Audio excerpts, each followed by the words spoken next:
Questions? James, on Monday you said you don't think Drew gets enough credit and that you know why. I just want to follow up and ask why you don't think he gets enough credit.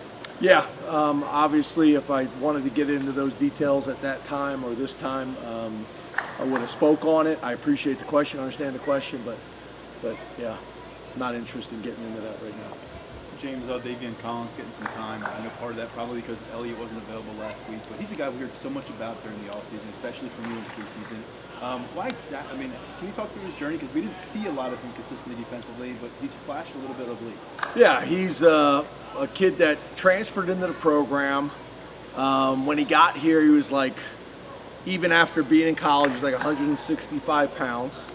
And he just has embraced everything that we've asked him to do. And he works his tail off in the weight room, works his tail off at practice every single day. He's always got a huge smile on his face, playing on special teams, and really just made a significant move in competitive periods, good versus good, whether it's one-on-ones, whether it was skellies, or all during the spring and all during training camp. And we felt like he'd be in a position to help us this year. You never know exactly how the role's going to play out, but he's just a kid that's really bought in to the things that we ask our guys to do, and I think he enjoys it here. I think he's one of those guys that he's very well liked on the team by his teammates and the coaches, and I think as he continues to have opportunities and make some plays, his confidence will continue to grow, and you'll see his role continue to grow as well in the program. So, he's that close to making some big time plays for us. So, he'll grow from it and learn from it. But we're big fans of his. James, you said on Monday Tom Allen doesn't get enough credit for what he's done with the defense. Can you maybe point to anything specific that you feel like he needs more recognition for? Well, I just think what happens sometimes, I don't care what profession or what job you're in, depending on who you follow, plays a role in how you're perceived. And he follows Manny Diaz, and we have one of the top defenses in the country. So you come in here, and I think defensively we were ranked, depending on which formula you're looking at, anywhere between 2, 3, or 4. So unless you're 1, it don't feel like you got a whole lot better. But I think he's done a really good job of coming in here and adapting. We got one of the top defenses in the country. I think our defense is our highest rated unit, and it just like no one's talking about it. So I think he's done a really good job of, been a head coach for a long time and getting back into the defensive coordinator role. And the staff's been great, and the team's been great, and holding on to a lot of the things that we were already doing here, but then putting his own stamp on it. So I just think it's an example of kind of who you follow, and he probably had the toughest follow. So give him a ton of credit what he's doing, and the players have been really, really good, and very different personality, very different approach. But I think he's doing a great job, and I think our whole defensive staff is. James, how does an undersized center in college become such a good tight ends coach? What are the things about Ty and his background that have maybe allowed him to adjust to a not completely different position, but something a little bit different? Well, first of all, he's the son of a high school coach, so he knows ball. He loves ball. He studies it. So you look at kind of his background, I think he's got a chance to be a coordinator one day. He studies the game, and a lot of times coaches live in their world or their box, and they know their responsibility, but they don't know the rest of it. And he always has been a student of the game. But I think the other thing is I'm a big fan of having O-line coaches at the tight end position, because all these tight ends, they want to run routes and catch balls, and most of them did that in high school. But you need somebody to develop them as a blocker as well. So I just think you can't have enough O-line guys on your staff. You can't have enough quarterback guys on your staff because they see the big picture. But that's usually the area where tight end coaches and tight ends in general are behind is in the running game, because a lot of them are receiver guys or tight end guys, and it's all about what they do in the passing game. Very similar to my argument with all these awards.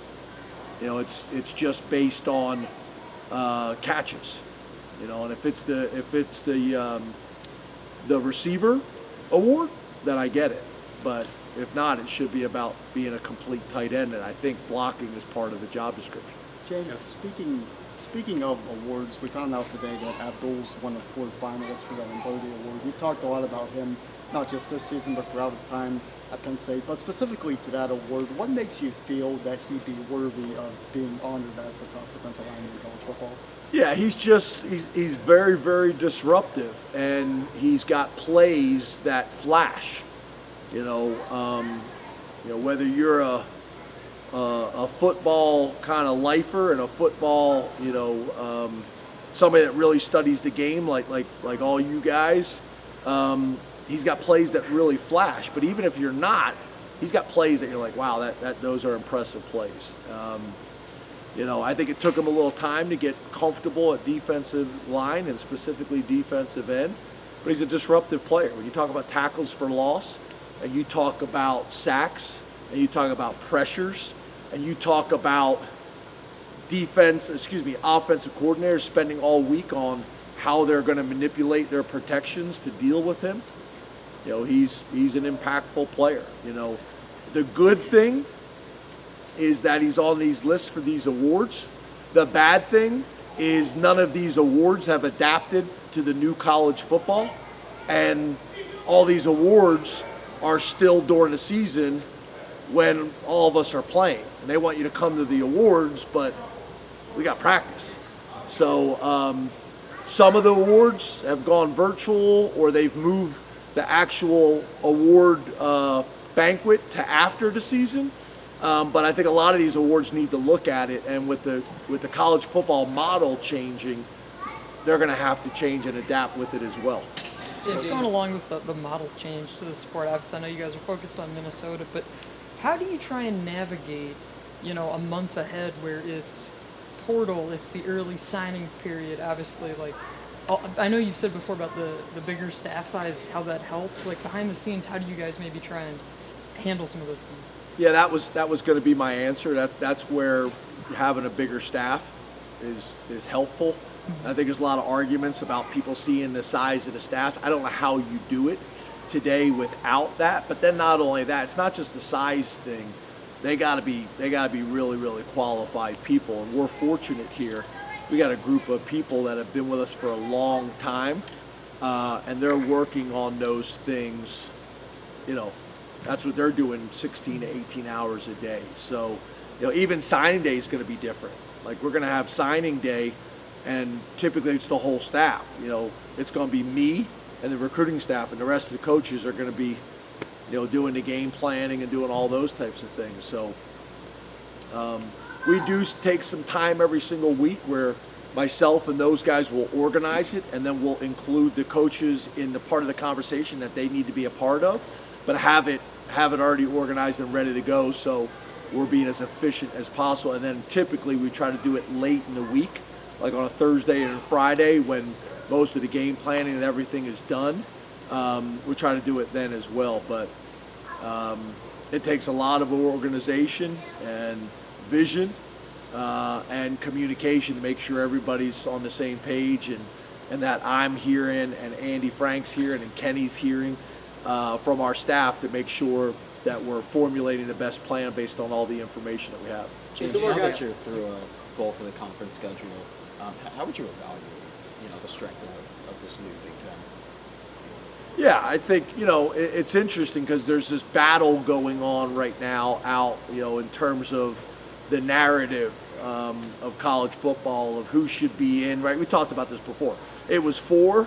And everybody argued, we got to go to 12. We get to 12, and what's happening? Everybody's arguing that 14, 15, 16 are getting screwed. And we talked about the basketball tournament, right? How many's that? 68. And what happens there? 69, 70. So this is part of it. but I'll say this. I mean, obviously I'm concerned about Penn State, and obviously I'm concerned about the Big Ten. But I'm one of the few guys that have been a head coach in both conferences, and to me, the right thing to be talking about is the two best conferences in all of college football is the Big Ten and the SEC, and we should have the most teams in.